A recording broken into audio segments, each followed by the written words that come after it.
Sir, it is an honor to have you here. I was talking to a few people over the last 24 hours, and they were like, I was like, you're not gonna believe who I'm gonna have on. It's not even really. It was like within an hour of me reaching out, you reached out to me, and I really appreciate you taking the time and giving. No better time than the present. So that is what it is. Let's see, where do we begin? What are you up to these days? Besides, I know you know a thing or two about sailing. So what else is new? People ask me all the time, do you still sail? And the answer is yes, I still sail in a variety of ways. First, I have a really cool day sailor. It's a 32-foot hood that I sail probably about once a week here on the Chesapeake. Wow. And my routine is to set a destination and head off to Bloody Point or Poplar Island or Gibson Island and go for a good long sail. It was built in 2015 by Chris Hood, who is Ted Hood's nephew up in Marblehead, and it sails beautifully. It points high upwind. It goes fast as hell downwind, and sure. I take 2 or 3 people out at a time. And anyway, I'm doing that. I got a big racing schedule this summer. I'm racing on a Udo Volrick 66, mostly in Newport, some long distance and some round the buoys racing, and I got a couple 8-meter regattas, and I'm sure I'll end up on a 12-meter once or twice this summer. So I think I have 12 regattas of 3 days or more lined up this summer. Okay. So to answer your question, I'm still racing. That's awesome. I'll be covering the Olympic Games this summer, Paris 2024. Of course, the sailing's down at Marseille, and I'll be doing, I think, 11 days of coverage. Now, in Marseille, there are 6 time zones ahead of us, so I'll probably come on the air at 8 in the morning, breakfast television, and we'll see how our American team does. Sure. But I've done all the games for NBC since 1988. Yep. So I'm honored that they asked me to come back. That's awesome. And I want to do one more in LA 2028, and that'll probably be about it. But. So what do you like more out of all of that? Because I know you were with, you did ESPN for over 31 years. That's a heck of a run. I always remember when I did want to see anything sailing on TV, it was you announcing it. And, so it was kind of like the highlights of all the 90s of me learning about sailing at a high level versus just what was going on here on the Severn. And from that to Olympics, what do you find, I wanted to say more important, but more, I'd say the term is more like defining. Seeing the Olympics run or seeing essentially the America's Cup as far as like a contentionship? Well, very different competition between the Olympic Games and the America's Cup. The America's Cup is half a design competition as much as an athletic competition, where the Olympics is pretty much an athletic, strategic competition. And the motions run the gamut. There's high highs and low lows. I think the worst thing in the world would be to finish 4th in the Olympics. You finish 8th, okay, you gave it a try and you got to go. Yeah. You finished 4th, you missed the medal. Yeah, you're one away. Maybe 2nd, you missed the gold medal, but you got a medal. The America's Cup, there is only one place to finish. You either win or you don't. And there's a long list of people that don't win, and there's a lot of emotionals. I call it an emotional roller coaster ride doing the Cup. Mm-hmm. So for me, I tried to get in the Olympics twice. I didn't make it. But this will be my 10th game covering it. So I've been around the scene a long time. And the America's Cup, I sailed on 5 different teams and ended up covering 9 more. Mm-hmm. So the America's Cup's in my blood. I know this event really well and the emotions. And sure. And I know the difference between winning and losing. I've been on both sides of the equation. Sure. I can assure you it's a lot more fun to win the Cup than lose the Cup. But if you do lose, there's plenty of company. Yes, that is true. That is true. I mean, you win one Super Bowl, you're a Super Bowl champion for life. So. Yeah. Yeah, so from 77 to coverage and hanging out on the big boats and going fast with Ted, what brought you all there? how did you get, I got into sailing through my heritage. It was my father, his parents, Dixie Bacon, that was kind of my lineage. What brought you to hopping on your first sailboat? So I grew up in Barnegat Bay, New Jersey. It's on the Jersey Shore. I got my first boat when I was 6 years old. And I'm not sure I liked it too much, but it was a summer activity. But at the age of 12, I decided this is going to be my sport. And I started keeping notes and logbooks and working at it. And I was always the kid on the docks. Hey, I'll go sailing with you. Sure. And I like to go sailing. A lot of racing guys, they like to race in the competition, but they actually don't go out and day sailing. I like all of it. And over my high school years, I got to be, I would say, better than average. Not great, but, I was in the game and won a few regattas along the way. I went off to college, and I went to New York Maritime. And the reason was I had a draft number of 92 at a time in 1968, a long time ago, when they got rid of student deferments. Mm. So if you flunked out, you were going to Vietnam. Just pretty much it was a one-way ticket, pretty much. So I signed up to do the Naval Reserve and the Merchant Marine, so I didn't have to go do that. I figured being on a ship is a better alternative. Sure. And during my time, I raced in 2,000 races in college, 500 races a year. And I went from being better than average to actually really into this sport. And along the way, I met Ted Turner, and he invited me to come sailing with him. And Ted and I hit it off pretty well. Yeah. Ted said to me, look, Jobson, I'll help you with your business career if you help me with my sailing. Well, that's a good trade-off because I don't know anything about the business career. Yeah. So when I got involved with television, who better than have a advisor than Ted Turner, who owned all those He's the guy. His networks. And I sailed a lot. And, I did a study, how many races I've been in. And then the study was, well, of all those races, how many to win? So the answer is I'm up to about 6,000 races that I've done in my life, 6,000. Mm-hmm. And I've won about 1 out of 7. So just so you know, you're listening to a guy that loses 6 out of 7 times. I'm out there in a sailboat race. But I got to do a lot of great things, go to a lot of great places, and probably more important, meet some great people like Ted Turner, for example, and others that I got to race with. Yeah. What would you say about Ted that no one knows? Because, he's like the man behind the scenes, He's done so many interesting things his whole life, but you've known him. Like, what would you say that who he is that maybe folks wouldn't know him for? Well, first of all, Ted's a very smart guy. He's colorful / outrageous, sure, but he's very smart and he's diligent. He's a student. He reads a lot, which helps him out a lot. He was a really good dinghy sailor growing up in Savannah, Georgia, in the summer times. He was a standout at Brown University when he was in college, and that transcended to doing this. And I think he took the attitude, gee, if I can do this in sailing, I could do this in business. Sure. Or if I can do this in business, I could do this in sailing. And I asked him, which helped you more? And he said, well, it was probably pretty even. So if you ask anybody that's been around Ted Turner, they will quickly tell you loyalty is one of the key attributes. He's really good to people, and they're good to him in return. Mm. It's a darn shame that he wasn't running CNN at the top of his game when Trump came along, because he would have been able to handle Trump, where I don't think CNN or anybody knows how to handle Trump. Yeah, he's a wild ball. Trump's a wild ball. I sailed with those guys once. Did you really? Up in New York? It was in Newport, Rhode Island, and I sailed with Donald Trump and Ted Turner on the same boat. Was Donnie a good sailor? No. No, he was kind of a loudmouth. He had his son with him, who was 15 years old at the time, Donnie Jr. Yeah. I mean, we were on the J-boat Endeavor. Okay. And it was a cool scene, and Donald Trump kind of invited himself on board and came and sailed with us. And he didn't know anything about sailing. But sure. Another guy who knew a lot about business. That's probably why he was hanging out with Ted. Right. Well, we didn't know he was going to become president of the United States. And that's something. Some years later. Something. Holy cow! Jeez, yeah. He that turned up a couple leaves. I remember, what was that show he was on? The Apprentice on NBC. You're fired. Yeah. And then 10 years later, he's the president. It's hard to believe. But I got to sail with a lot of interesting people. Herbert von Karajan was a great concert conductor of the Berlin and Vienna Philharmonic Orchestras. Mm-hmm. I spent 5 summers racing with the maestro. It was very cool.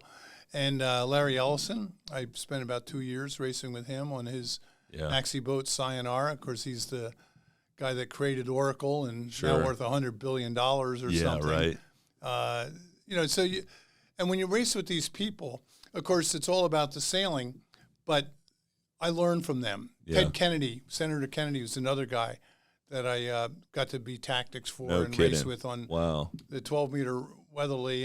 And I've known, I start to think of people who are, top sailors of their game. I think of, the late Buddy Melgis. I know I've read a couple of your books over the years and seen a couple of interviews where he's one of the guys. Oh, he's my hero. I did race with him. I was on his cup team for a while, Heart of America, and I helped get him on board America Cubed in 1992, and I raced with him on the scows. I see an A scow outside of Bacon's here. We got to get that thing going. Yeah, I want you on me. there. I got you, Invite man. me on that. It'll be an honor. A very, very cool boat. But Buddy is probably the best of our era as a natural gifted sailor. Yeah. Really good. I mean, Olympic bronze, Olympic gold, America's Cup winner. And he was, think about this, 62 years old. He was the helmsman of an America's Cup winning yacht. The average age of an America's Cup winning helmsman is 38. Sure. Buddy did it at the age of 62. Yeah. He won his gold medal at the age of 42, where the average gold medalist is somewhere between 30 and 32 years old. Gotcha. You have to have a little experience and be good, but you don't want to be too old. But he did it at the age of 42. I mean, it's extraordinary. Isn't that crazy? Did you ever sail with the guy over my right shoulder there, old Jimmy Buffett? I did sail with Jimmy Buffett twice. Once down in Fremantle, he came down for the America's Cup and made the scene. He let us use one of his songs on ESPN. No kidding. He did. And there was this double-handed race in a kind of a miniature 12-meter, but for two people. And because I was at the ESPN, I got an invite to do it. And then who would you like to crew? I said, well, how about him? Jimmy Buffett. And then I sailed with him once in England. He was over there. How was he? Pretty laid back dude? Yes. Yeah. Yeah, he's very personable and easy to get along. And I got to go skiing with him one time. Ah, that's cool. In Snowmass. Yeah. And the way that happened, I was getting my luggage at Denver Airport, and this guy, hey, Gary, how you? Oh, Jimmy, how are you? And he says, where are you heading? I said, I'm going up to Snowmass. He said, oh, how you getting there? I said, well, I just rented a car. Can I come along? You bet. Yeah. So we went skiing that afternoon, and I found Jimmy to be a really low-key guy, and not only was he a good singer, but he was also really good with business. He did very well, and it's sad that I think he was only a year or two older than me, and it's sad that he left our world a little too early. Yeah, yeah. It's right. I want to say about a month after he passed, in September. I had a photo. I had that photo right there, and a much smaller. And I hit up my buddy Chris, who can make that kind of stuff down the street at the Fast Signs, and they made a big one for me. It's a good picture. Yeah. He's sitting in the rocking chair on the beach under a palm tree. That's it. Gazing out at the horizon, and you wonder what's in his thing. And I know this is a beer. Modelo, maybe he's drinking. Yeah, I think so. It's not a margarita, but anyway. And then if you look at the broken clock next to it, it's always stuck at 5 o'clock. Oh, perfect. That's good. Well done.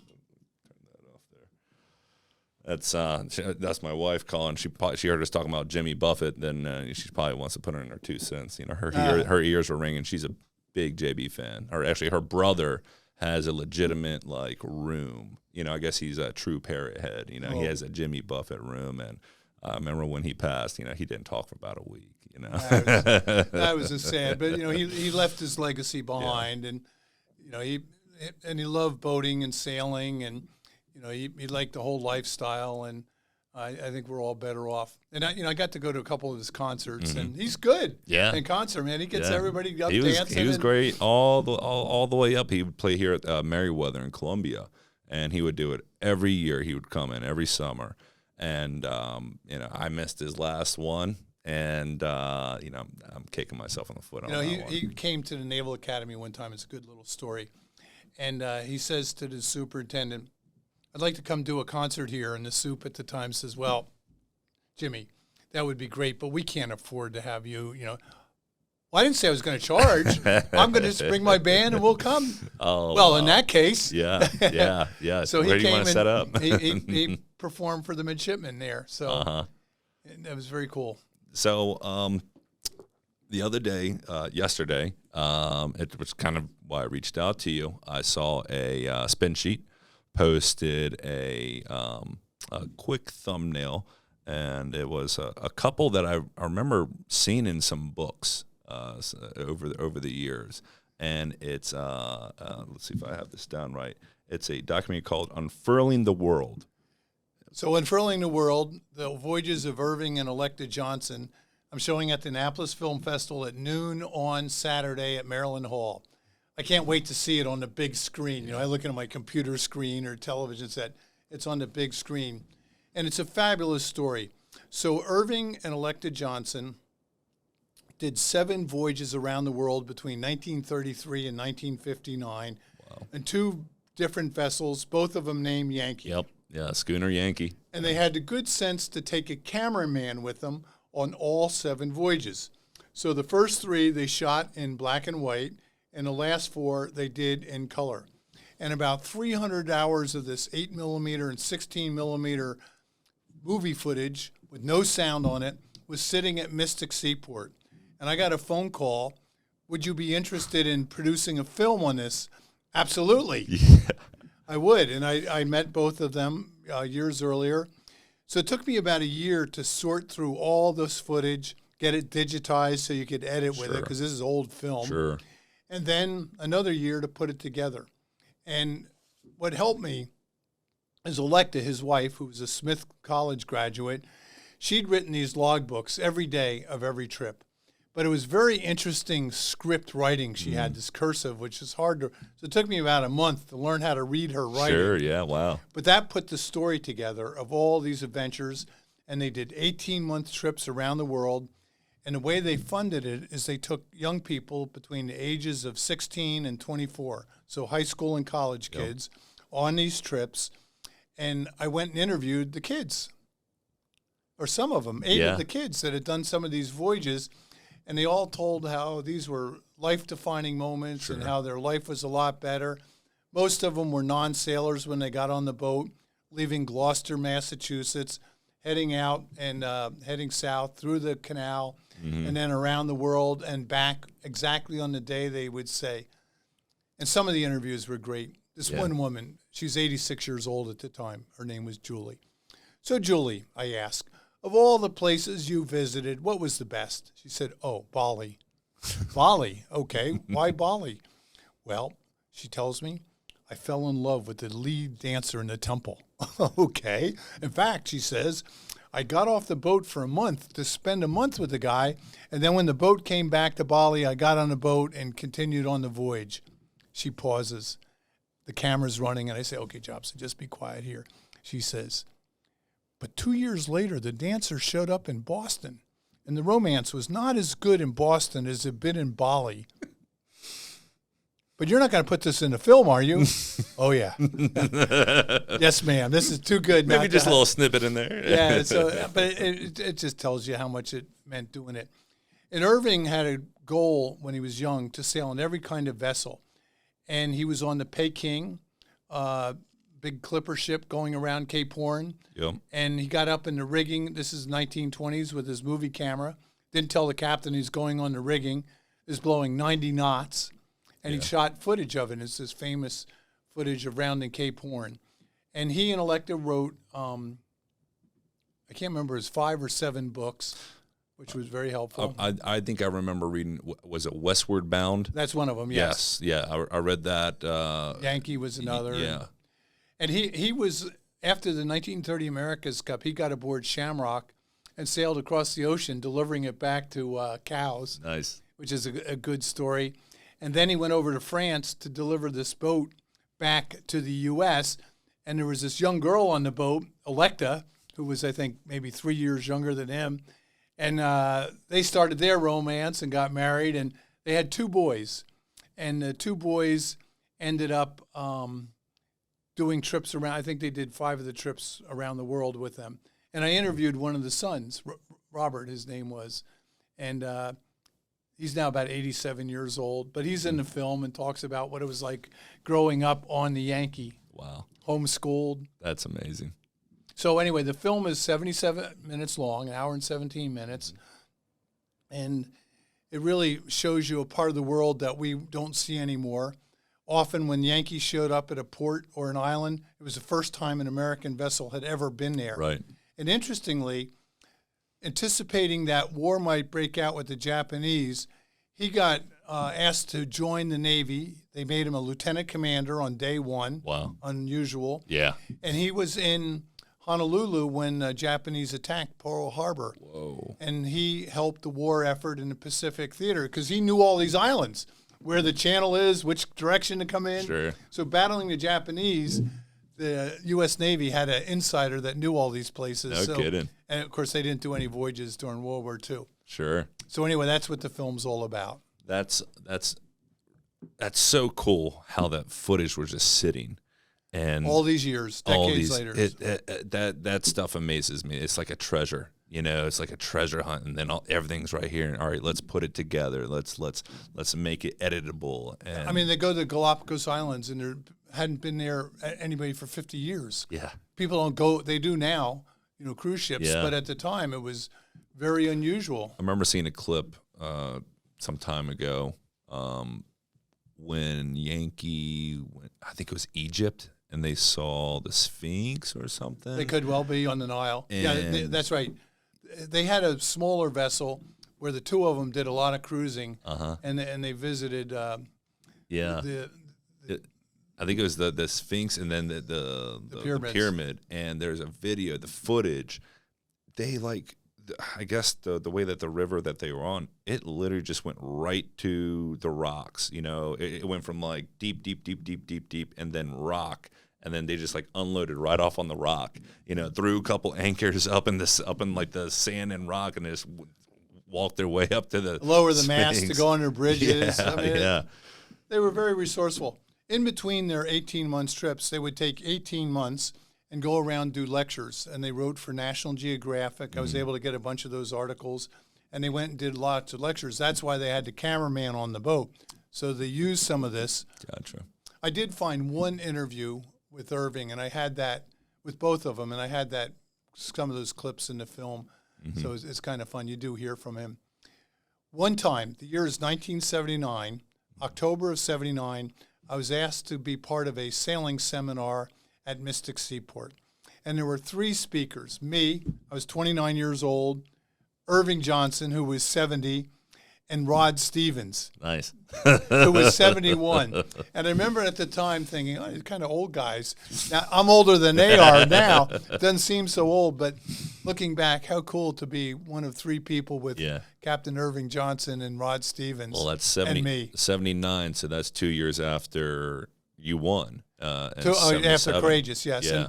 But it was also about 2 months after the famous 1979 Fastnet race. Yes. Which to this day is still the roughest ocean race on record. Yeah. So I was there to talk about lessons learned from this. And, and Irving Johnson, Cape Horn, and Rod Stevens, but they were all ears and asked me lots of questions. It's pretty cool. Sure. I wish I recorded it because it would be quite a thing to go back and look at being with those guys. One of the reasons I started this podcast is growing up doing this business my whole life, even as a kid, there's been guys who, when I was, 4 or 5, that are still customers today that were, they're probably my age now in mid-30s, but for whatever reason, they look like they were in their 90s with the big scruffy beards and the salt and the corncob pipes. And I'm like, those are the guys now. Those are the guys I want to interview, just get them in, tell me some crazy boat stories, And I had one guy here one time, he said, I can tell you about half, and that's about it. I said, okay. I said, we don't even have to record it, man. We just sit up here with some scotch. I'm sure you get some good stories. Oh, yeah. I mean, people that go out in the water have all kinds of good stories. Being out in the water, even sailing around the Chesapeake here, I mean, every 10 minutes it's different. The sky's different. The wind's different. The current's different. Sure. The viewpoint's different. Go out with different people. And I've learned over the years that people are far more open with their comments and about their life and what they're really thinking out on the water than they might be at a dinner table or land. Sure. It's just the nature of the freedom of being on the water that people become more open, and you get great conversations with people. Sure does. You get to understand people a little bit more. Like the Great Chesapeake Bay Schooner Race. I've done that a few years, and I remember when first time I did it, I was 19 years old, and it was probably my I never had it until then, not at 10. I always loved sailing, but it was probably that October. It was 3 days. It was a harsh race. We were beating into the wind the entire time. On a schooner. On a cold steel schooner, raining, cold. It was about 5 degrees over freezing. And it was just not a fun one. But it's the conversations when you got your foulies off and you're warming up around a bowl of chili and you're talking to some guy you really don't know, but you're both just beat the heck. But you make friends that way. You sure do, and lifelong friends, and you do the party at the end, and it's like, hey, we made it, we did it, and then you look forward to it every year after that. I did that race one year, and it blew 18 to 23 all the way out of the Northeast, all the way down to Norfolk. Yeah. Now this is. You couldn't do better in a schooner. Apparent wind at 90 degrees. That's it. All the way down the bay. Doesn't often happen that way, but that was a nice race. We made it. Yeah, you just put the finger on the wheel. You don't even need your buddy Dennis to drive it. No, we put all the sails that we had up and let it rip. Mm-hmm. I think we averaged 8.5 knots in a 42-foot schooner. That's pretty fast in that boat. So, which makes me ask, how was sailing with Dennis back in the 70s? And Dennis Conner. Yeah. So I did do some racing with Dennis. It seems to me there's two Dennis Conners. Uh-huh. One on land and one on the boat. Okay. So the one on the boat is good. He always makes, whatever the chess move is, he makes the correct move. And he's unemotional. Somebody comes across and tacks on him. Mm-hmm. I might get upset, but he doesn't. It's just, okay, one more thing to deal with. And you can see why he was so good.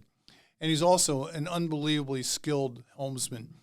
If 100% is 8.4 knots with apparent wind at 27, he's going 8.5 with apparent wind at 25. Nice. How does he get that just extra little bit? Uh-huh. And, of course, it's that little extra bit that gets him in the lead compared to the others. On land, however, Dennis is kind of surly. He doesn't have patience for anybody. I wish he had done more. To help the sport out a little bit. Yeah. He's still around. Yeah. Let's see, Dennis is coming up on 82 years old. He's not in great health and out in San Diego. But what a career. Oh, yeah. All those America's Cup victories, Olympic medal, and Star World Championships. Yep. And the last time I raced him, it's hard to believe, it was 19 years ago. It was in the Etchells. And we had quite the battle. And at the end of the it was North American Championship. Judd Smith ended up winning decisively. Dennis was second. He beat me out by 1 point in the Etchells North Americans. So it was kind of fun racing against him. In 7 races, he beat me 4 times, and I beat him 3. So I think it was about even. Yeah, that's now 19 years ago. Now, if he came to Annapolis and they wanted to do a pull the team back together, would you do like a race where you're calling the shots and he's on the helm, or is he well he goes sailing out in San Diego. He does the Thursday night races. We call them Wednesday nights here. San Diego. He goes out in there, what they call the beer can races. What's that warm sun out there? And he has trouble walking, but he gets on the boat and he steers just fine. Yeah. And I saw him last October. He was I went out for the San Diego Yacht Club's International Masters Regatta, and he was hanging around. He was out watching the races. Mm-hmm. He went by. I think I got a 7th or something. You're going to do better than that, Chavo. I said, well, we're trying. So he was driving. You were calling the shots. You've called the shots on so many boats. Well, I did more with Ted Turner than Dennis, but yeah. And on the bay, I've been on, numerous race boats from, J24s all the way up to, 60-foot schooners and things in between, Mum 30s and the FARs. And there's always some different way the tactician goes about his ways. What separates what you did versus what you see others maybe not doing? Say if you're on a boat and you're like, I would have done this, or, That's a good question. So people tell me that I'm more of a psychologist than a tactician sometimes. So you got to understand who you're with.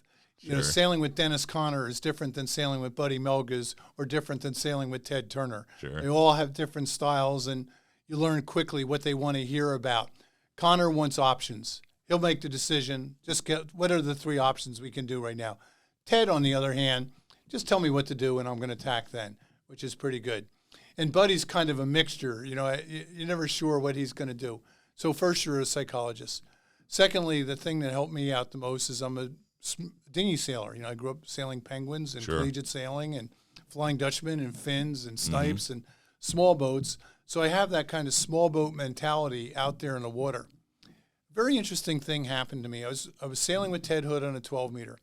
It was my first day on America's Cup team. It was October of 1976.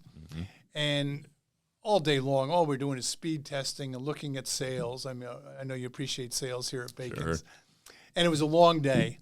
Finally, about 3 in the afternoon, Ted says, okay, we're going to have a race. Oh, good. Finally, we're going to have a race with the other boat. And we come off the starting line, and we were behind. And Ted Hood says to me, and I'm kind of nervous, big mast, crew's in uniform, and Sure. I'm sailing with the great Ted Hood, and holy cow, how did I get to be here? And Hood says to me, all right, Gary, we're length and a half behind here. You have any ideas of how to get ahead? And I look around. I said, well, if we go over there about 8 lengths, there's a port lift, and we can get into it, and maybe we'll get ahead. All right, well, let's give that a try. Yeah. We go over, and we got about a 15-degree left shift, and we went from a length and a half behind to crossing the other boat. And after the race, he said, well, the reason I asked that is I want you to know that sailing this 12-meter is no different than your Penguin or your Laser or any small boat. It's all the same. And that comment, all of my nervousness just drained away. Yeah. Okay. Yeah. It's no different than any other boat. This is bigger, yeah. but You did what you did to get you there, and with that comment, where he says, "Hey, I'm here for a reason. I can do this." yeah. That's So nice. it was a good confidence builder, Yeah. and Certainly. racing with Ted, he was boisterous on land, but he was quieter on the boat than people gave him credit. And he was also a really good helmsman. Sure. The only thing about Ted Turner, he didn't like to practice. Ted, we do need to practice a little bit. Well, you go practice with the boat, and I'll show up and steer. Well, then, the quarterback's got to throw some passes in practice too. And but he was quite skilled and good. And you got to remember, he was never a professional sailor. He was always an amateur, where Dennis Conner made his living doing it. Ted Hood did it. Buddy Melges, they were all professional sailors, where Ted had his television stations and baseball team and basketball team and showed up for fun, and yet he did pretty well. Who do you think was more of the had the competitor's edge? Dennis Conner, Buddy Melges? Buddy. Yeah. Yeah. Dennis is a student of the game and more by remote, and Buddy is just naturally gifted, and tack. Why? Oh, we just got header. How'd you see that? Yeah. I think Buddy Melges. I mean, if you talk to Dennis Conner about it, he will tell you how much he admires Buddy Melges and how good he was. But there's a good story between the two of them. Uh-huh. So Conner wins the Star World Championship. He's the Star World Champion. And the next year, the Star Worlds are in San Francisco Bay, the Berkeley Circle, windy place. And Buddy Melges says, gee, I ought to get into this. So he goes and sails with a regatta with Ding Schoonmaker, who won the Worlds a couple years earlier. And he gets in the boat, and he shows up with his new boat and his own sails that Buddy makes. And there's 90 stars, and all the greats are there, Tom Blackhauler and Bill Buchan. And anyway, they're all there, and Dennis Conner, Lowell North.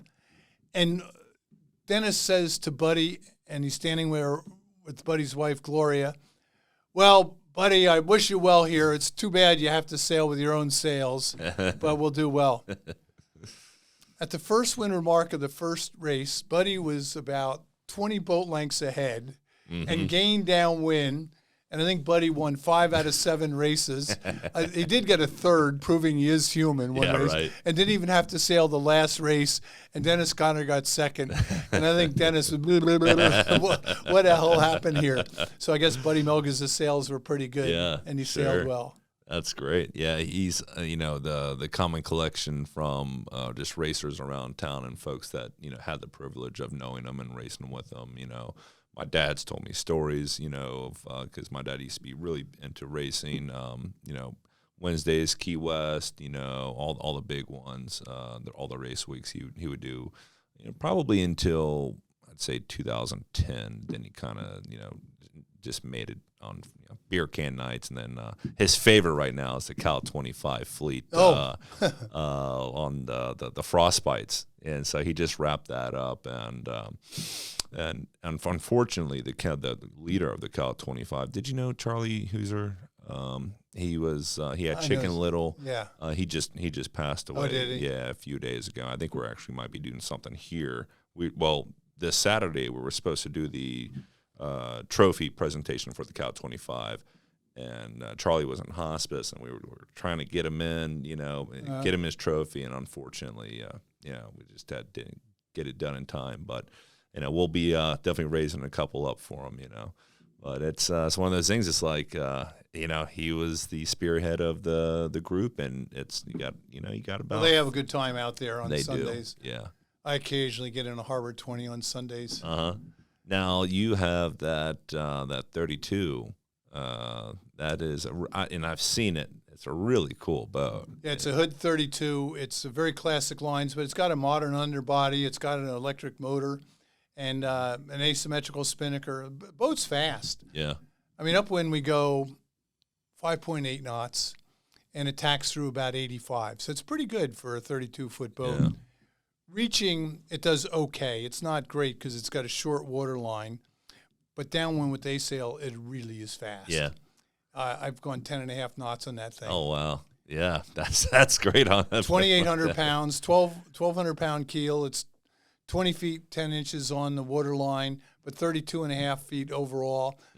6 feet, 11 inches. The mast is 34 feet off the water. So it's not a big sail area, but just sails beautifully. Sure. And it looks nice. Yeah, and it fits so perfect right here in this Bay Area. When the Blue Angels did their practice last year, I went out sailing in my boat, and I came back through the fleet with the spinnaker up. Nice. People were taking pictures. Wait, I remember that. This is this last year. Yeah. I was out there. I saw that. Yeah. That was me coming through the fleet with the kidding. spinnaker up. No kidding. When I got to the shoal pole there off Eastport Yacht Club, we better take this down. This is getting a little tricky, jibing through here. But anyway. Yeah, we were anchored out by the 3 radio towers out in that cove over there. Yeah, I went out past there. I had Senator Pam Beidle on the boat with me. Oh, cool. And she was pretty wide-eyed. You're going to sail through the fleet with me? Yeah, we'll be okay. You know who you're with, right? We'll make this happen. But I think people are taking pictures of us more than the Blue Angels when we came through. It was cool. That's so cool. So you've been on a lot of boats. I hate to say it, but what was your favorite? Whether if it was the just something small or if it's America's Cup boat. What do you? Well, I say this modestly. I've gotten to sail on a lot of different boats. I mean, racing the maxi boats is very cool. Sure. You got to coordinate 20, 22 people at the same time, and you do a jibe set, and everything goes perfectly. It's a good satisfaction when you have a great crew working. Love the 12 meters, particularly upwind. They're not too quick downwind, but they're such a marvel of technology and beautiful sailing upwind and really interesting tactically. So I like those. Of course, sailing a laser. I haven't done it in a little while, but if you win, you can look in the mirror and say, yep, you did it. And if you lose, you look in the mirror and say, well, I'll have to do better next time. But I've enjoyed the laser. The E-Scow is one of the coolest boats I've ever sailed. They're super fast. Yeah. I mean, your A-Scow in a parking lot, we got to get that thing on the water. Yeah, that thing. Because nobody's going to pass it. No. Apparently, I heard they go pretty quick on lakes. I was in New Zealand one time, and there was a contest between an A-Scow with a crew with trapezes up against an Australian 18. and they had something like a $10,000 bet on one race. And the race was windward 5 miles, maybe a 4-mile reach, followed by a 4-mile reach, back to windward, and finish downwind. That was the course. And off they went on the starting line, and the Australian 18 was a little faster upwind and rounded the windward mark about 5 boat lengths ahead. Of course, all the Aussies and the New Zealanders are cheering.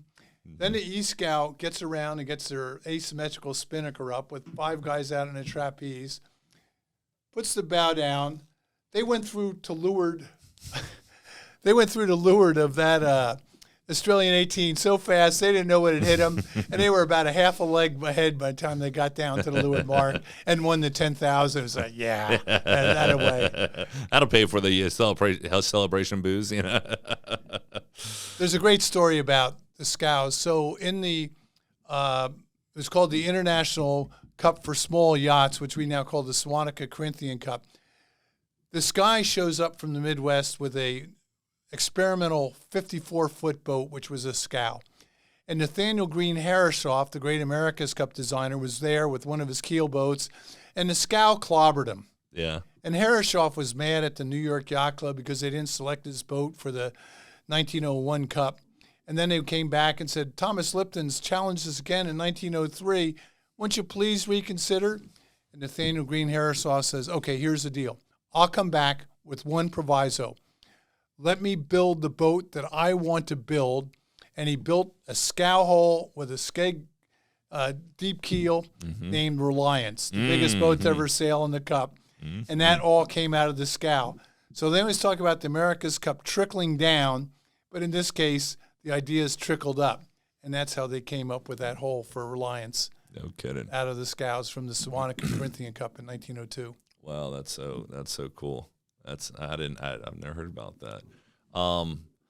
There's a 12-meter measurement, and we have a poster of it downstairs that shows how they come across with the 12-meter, and it leads me into my next question of what do you think about these new America's Cups? These these ACs, these GP cool flying boats. Well, if you look at the long history of the America's Cup, 36 times, every few cups the boats seem to get a little bit different and upgraded, and the goal is to go fast.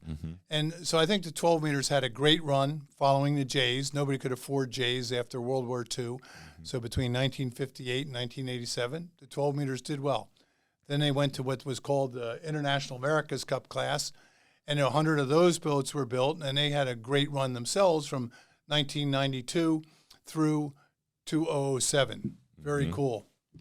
So now here we are with foiling monohulls, speeding upwind at 45 to 50 knots with 8 crew on board, with all kinds of electronics and computers. Bicycle pedals. So on the one hand, the boats are really fast. Yeah. On the other hand, it's not sailing to me. It's foiling. It's a different sport. You move, these 1 minute and 50-second starts, line up and go, and one's ahead and one's the leeward. There's no elegance of the racing. I was on American Magic Simulator last winter. I went down to Pensacola and sailed with them a little bit. And in the simulator, you have 6 TV screens, and it's exactly like that on the boat. Well, that's a lot of computer numbers and everything. I like to sail the boat with my hand on the wheel, or be the one calling when we're going to attack, and not using all these algorithms and computers. So, if I were the czar of the America's Cup, what would it look like? Here's what it would look like. A big boat, 100-foot boat. You want to see the thing. Yep. Bigger than what most people sail. I'd have a limited number of crew, maybe 15 or 16 people in a 100-foot boat. Stripped out racing machine. Limited electronics. Boat speed, wind speed, compass course, apparent wind angle, but not computers analyzing every little thing you should do. I want the sailor to make the difference, not the computer. I would insist that you have to be a national of the country you represent, just like the deed of gift said, that it's a friendly competition between foreign countries. Yes. So I want only Americans on the American boat. I went to French on the French boat. Sure. I went to Kiwis on the New Zealand boat. I went to Australians on the Australian boat. And then it's like the Olympic Games. I mean, half the sports in the Olympics I don't know much about, but how's the American team doing? You care. It means something. Sure. The Olympics are coming up soon. I mean, the first race in sailing is July 28th, so it's coming around the corner quick. It's a couple months, yeah. And the thing that intrigues me about the Olympics is how the level of competition gets better when the games come around. I mean, all the training, all the experimenting, sure, it's over. This is it. This is the Super Bowl. And as a result, people sail better, and the competition is really close. There's emotions involved. There's the vagaries of the wind or current or things that happen, but it's great fun to watch. And I'm glad to be calling the games again. That is so I'll cool. do every race live. We do 2 races a day. I think I'm doing 11 days in a row. Very cool. Like I said, I don't know how the Americans going to do, but it's kind of fun to follow a whole course and go around and getting ahead of the director and follow each team. Yeah. A lot of study in advance. Yeah, oh, sure. I've known your protege for some time, Tucker. He was, is he still in Annapolis? He's in Florida now. Oh, okay, yeah. So, he used to frequent in here every now and then. And I remember when he was getting into it and all that, and my dad would race with him, and, they would always say, "Oh, man, what's it like to be around Jobson?" And he said, "Well, it's I learned a lot and blah, blah, blah." And so how was working with him, or just kind of working with him and seeing him? I mean, Tucker's an enthusiastic guy and St. Mary's College graduate. He was on the sailing team there. He was on America True's squad back in 2000 in Auckland, and then decided to make a career doing broadcasting. I tried to talk him out of it. Said, the grass is not as green as you think. It's actually a lot of work. Yeah. But I haven't seen him too much. He's been down in Florida. He's not in Annapolis now. He's got some kids, and I think he's kind of selling ties and socks and things. He's got some things he's marketing these days. Yeah. Well, it's always always got to shift into things, shift out of things, and he's enthusiastic for sure. Yeah. I never got to sail with him, but my dad did, and he said he was always fun racing. Oh, he's fun on the boat. I did Annapolis Newport with him, and did a bunch of sailing with him. What do you like better, Annapolis Newport or Annapolis Bermuda? I like the Annapolis to Newport race because it's several different races. Out the bay, one thing happens. Yep. From Norfolk to Block Island is a whole nother thing. And then it all starts again from Block Island into the finish. It's only 25 miles or so, 23 miles, but a lot can happen in that last little bit. It's like a drag strip at the very end. And how cool is it to start in Annapolis and end up in Newport? Yeah. I can't think of two better sailing cities in this country than Annapolis and Newport. Yeah. Of course, I drive my Newport friends when I say, well, Annapolis, America's sailing capital. That drives them nuts. Yeah, right. Yeah. Newport's a great place for sailing, particularly in the summer. I think Annapolis, we're better in the spring and fall. And both places are terrible in the winter. So you got that right. Yeah, we got to hop on my dad's. He has a Mariner 36 and a heavy boat and, sloop design. And it's just one of those boats that it does good in the winter because it's typically blowing like stink, and it's a heavy boat and it's good. And in the summertime, not so much. And so that's usually when we hop on his cow. But I'm gonna try to get him on that A-Scow out there and get some sails on it, and see get a little chase boat just in case. I was gonna say, if you go the first time you go sailing, make sure you have somebody that can flip you back over because they're easy to go. And you need to do the main sheet because you need your biggest, strongest guy on the main sheet. All right, Jiving the main on an A-Scow, that's a big boy job. Yeah, I've seen like YouTube videos of them on up in like Lake Michigan and stuff, and some of them were going almost 30 knots. Yeah, well, you want the middle linebacker for the Packers to be the main sheet trimmer. Yeah, I think A-Scows easily go 25 knots. Yeah. I mean, it's a 38-foot boat. It's not very heavy. And with the big asymmetrical, do you have an asymmetrical spinnaker on here? It has the pole. There is a kite for it, but I don't know if it's asim or not. Yeah, if it's asim, you're going to go really fast. They're easier to handle. Sure. But trimming that spinnaker, boy, that's another big thing. Yeah. Yeah. Oof. We'll have to get a team together, you know. You know any good guys? You've been in the industry for a little bit. We'll get some guys. Probably good to get a maybe get Joe Gibson or somebody. You know him? You know Joe? He's a local Navy guy. He's on Ramrod. He's on that boat a couple times. Okay, well, that's a good boat. Yeah. So he's good. You know, there's a couple other guys. Winston, who does rigging here. He's like, come on, man, let's get it going. You know, he used to teach at Annapolis Sailing School years ago. Where would you launch it from? Probably Truxton. Just back it down. Yeah, I think so. Yeah, it'd probably be the easiest route. You know, good. Let's sail it in Spa Creek. I think we can do that. You know, I'll call someone. Sail through the bridge. Call someone over from Spin Sheet or something like, hey, get a load of this. You know, go out in the bay. Sure. I think if you did the two bridge fiasco race. They wouldn't know how to rate you. No. But you're going to win. The first year, they would. It was kind of, there's no handicap really established, so. Yeah, well, it's a 38-foot boat with this much sail area. Yeah. I mean, I don't know what the rating is. You got any racing going on here in the bay? I'm going to do the Sailing World Regatta in a Harbor 20. Okay. May 3rd and 4th, so I'm going to do that. They got a great fleet of those it's around great. here. They're getting better all the time, so it's kind of fun. It's competitive. So I'm going to do that. Like I said, I got 7 regattas in the 66-footer this summer in Newport and a couple 8-meter regattas out in Nantucket. And nice. I think I'll get 1 or 2 12-meter regattas in the middle of all it. So sure. And then I got the Olympics, which takes a chunk out of my summer. Let's see. In 10 years, I like to ask this question, and I really want to hear your opinion on it. In 10 years, where do you see sailing?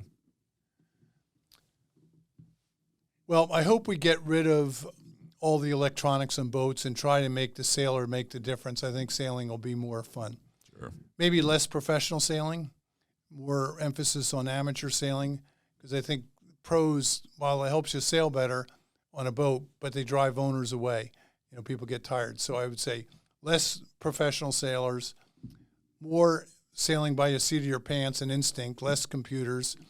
And I bet we see more one design, because I don't see handicap ratings solving themselves anytime in the near future. Yeah. It just seems to me in the age of supercomputers, we should be able to figure it out. Yeah. But there's too many different rules and too confusing, and the alternative is to do J105s. Yeah, that's it. You know, or one design, or narrow bands of rating, not wide. I mean, I don't know how you rate a 30-footer against a 60-footer. They have a calculation, apparently. But you can do maybe a 35-footer to a 40-footer, or a 40-footer to a 45.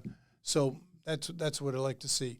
I mean, look, our junior sailing here in Annapolis is good. All the programs are vibrant.